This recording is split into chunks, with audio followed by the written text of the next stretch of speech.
Hey, what's up, everybody? How's it going? Travis and Susie here from the Wolf Hunters. We got a reaction video for you. We got this link. You can find that in the description box below. Click it and pick it. You can request your own personal reaction video. It could be for music, movie scenes, skits, comedy, live performances, documentary segments, sports, racing, and more. For the Wolf Hunterz Reactions channel, today's video is brought to you by Daniel. Daniel! What's up, Daniel?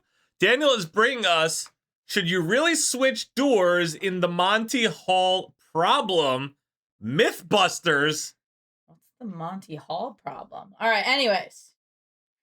Daniel says... Is this our first MythBusters video? I guess so. Daniel says, what's up, guys? Ever watch a show called MythBusters? I've seen an episode or two. In one episode, they tested the Monty Hall problem. They call it a paradox. If you don't know what this is, don't worry. Oh, good. I will briefly explain the scenario since the clip starts in the middle of a segment of the show. Imagine you are on the show called Let's Make a Deal. You're on the game show. Oh. That's important. Yeah. And you make it to the final round. Good job. Monty Hall, the host of the show, Monty Hall, takes you to center stage and shows you 3 doors labeled 1 through 3. Behind one of those doors is a brand new car. The other doors don't have a grand prize, obviously. Monty Hall asks you to pick a door which hopefully has the car behind it. You choose a door. Then Monty Hall opens a door that you didn't pick and doesn't have a car and asks you if you want to switch your choice to the other closed door. What do you do? Do you stay with your first choice or do you switch to the other closed door? In this clip, the MythBusters are going to demonstrate what you should do. The clip starts in the middle of the MythBusters testing random volunteers to see what they would do. I love thinking about this scenario because it reminds me of what math tells us about the world. Anyways, essay over. I hope you guys haven't seen this before and you enjoy. I have Thank not. you so much for being awesome. So, what would you do? I don't even know how they would figure it out. Like, is it like statistics or like... I don't know either. I'm assuming that that's what they will explain in the video, but I can tell you that I would stay with my choice. Are they trying to persuade you to change your choice? Right. That's what I would feel like. I would feel the pressure, and then so I wouldn't. I'd be like... I will take... Guys, go ahead, hit the like and subscribe button, hit that notification bell, and feel free to comment below. I'm so nervous. All right. Would you choose if there's 3 doors, left, middle, or right? Ooh, that's something you have to feel in the moment. Okay, well, we're about to have 3 doors, so pick When one. in doubt. Pick one, guys. Put your number below. When in doubt. I'm going number 3. 1. Oh, okay. I will take number 1. Number 1. Door number 1 is your choice. Yes. Jamie, will you please show Brian what's behind door number 3? Nothing. As you can see, there's nothing behind door number 3. For those of you playing at home, there's an important fact you should know, which is that whenever I open an empty door for the contestant, I know where the prize is, and I'm showing them an empty door on purpose. Your prize is either behind door number 1, your original choice, or door number 2. I'm going to give you one last chance. You could switch right now to door number 2 if you'd like, or you can stick with your original choice. And so to the moment of truth. As per the first part of the myth, will he stick or will he take the opportunity to switch? I will stick with my door number 1. You will stick. All right, how come? Because it was my first instinct. There it is. Contestant number 1 sticks, and Adam and Jamie have their first data point. Jamie, will you show Brian what's behind door number 1? Nothing. We're both wrong. Sorry, there's nothing behind. Now, is there any trickery that goes on? Like Definitely. a rotating floor or something like that? Definitely trickery. Door number 1. Thank you so much for playing. That's an excellent data point. Have a good day. Thank you. And there's nothing. With no pre-knowledge of the test, from backstage, the next contestant steps up. How are you? And after picking her door, Which door is your choice? 1. Jamie opens up a losing door, and Adam moves the test along to the relevant data point. You can switch to door number 3, or you can stick with your original choice. What's it going to be? Are you going to switch or stick? I'm sticking. You're sticking. How come? Because the door is pink. Okay. This time, sticking pays off. Oh, winner. We have a winner. It's a winner! Congratulations. But remember, the win-lose result is irrelevant in part 1 of the myth. We're testing the psychology of the decision-making. Is it true that the contestants will predominantly choose to stick? Nothing. I'd like to offer you one last chance to perhaps switch your choice to door number 3 or stick with your original choice. I'll stick with 1. You really want to stick? My How far gut must people feeling. stuck Gut with it? feeling?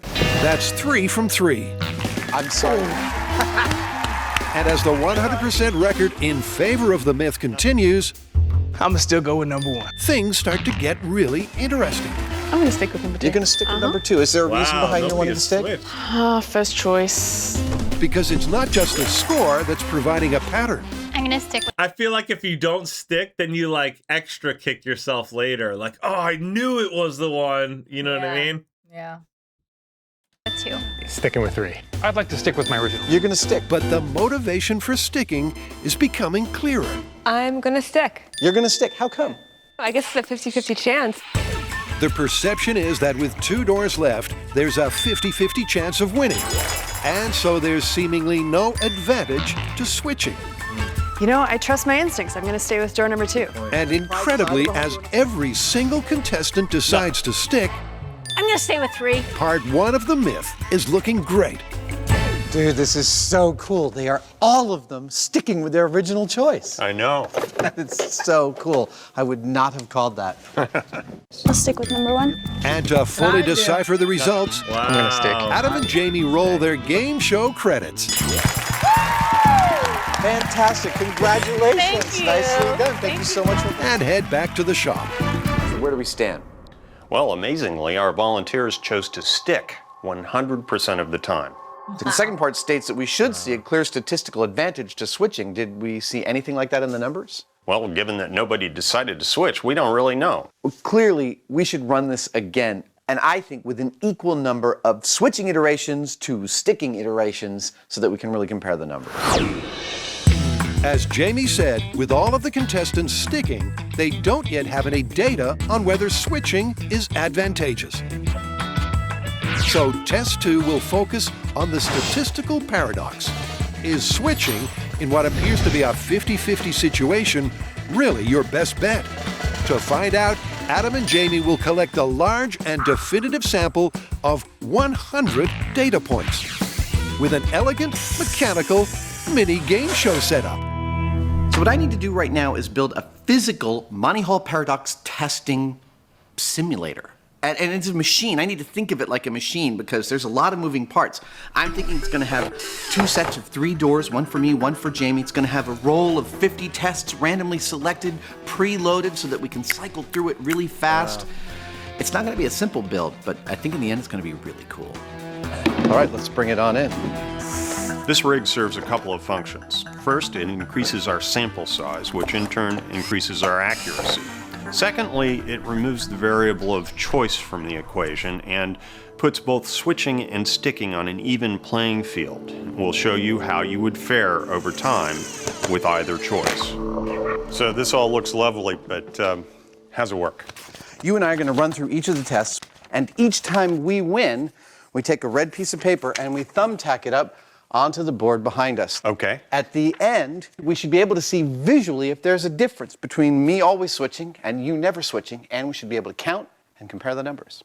How do I think I'll do? Well, if the myth is true, Adam's going to kick my butt. To find out, it's pick a door, take 2. Test number 1, choose your door. I choose 1. I choose door number 2, open an empty door. I'm sticking. I lose. I am switching. I win! Whee! Unlike the previous I test, choose 1. I choose 3. Adam and Jamie are focusing only on the win-lose result. I'm sticking. I lose. I am switching. I win! Woohoo! The rules are exactly the same, Test number 3. except the stick or switch variable is removed. I'm sticking. Jamie always sticks, I lose. and Adam always switches. I am switching. I win! This is crazy. I can't keep winning like this. In addition, the large sample means that over time, I'm sticking. I lose. the results will reflect the true probability of the choice to stick or switch. I'm How does that make? Oh, sticking. I get rid of that. I'll push this. How does that make any sense? Yeah, I don't know that I understand how this actually shows unless they choose the same door. I don't know. Do you know what I'm saying? Like with the same test, if they choose the same door and then one of them sticks and one of them switches. But then I feel like then that would be a different test.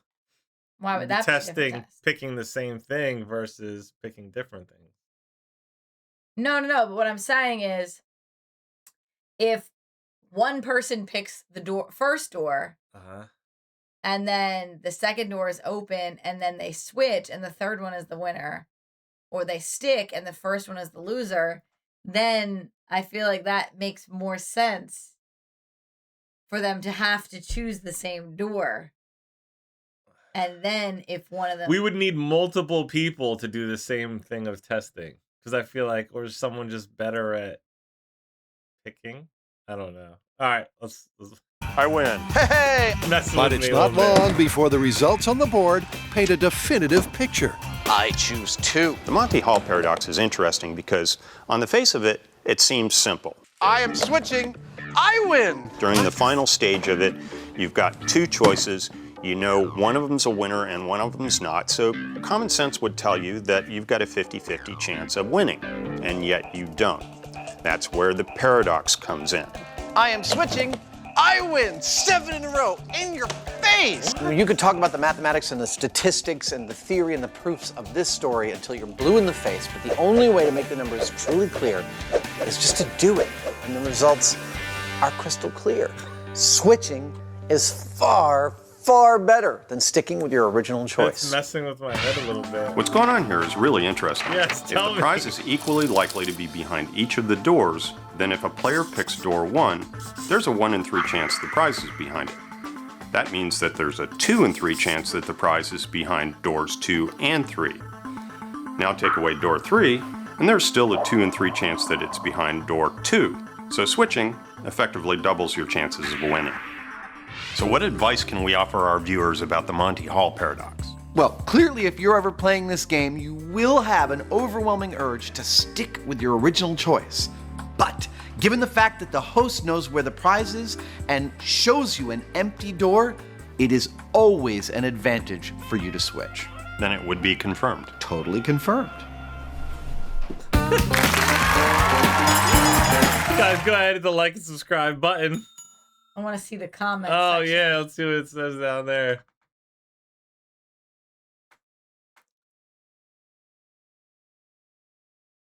Oh. They should have been able to get those statistics from phase 1. So it should have been around 1/3 of them that lost.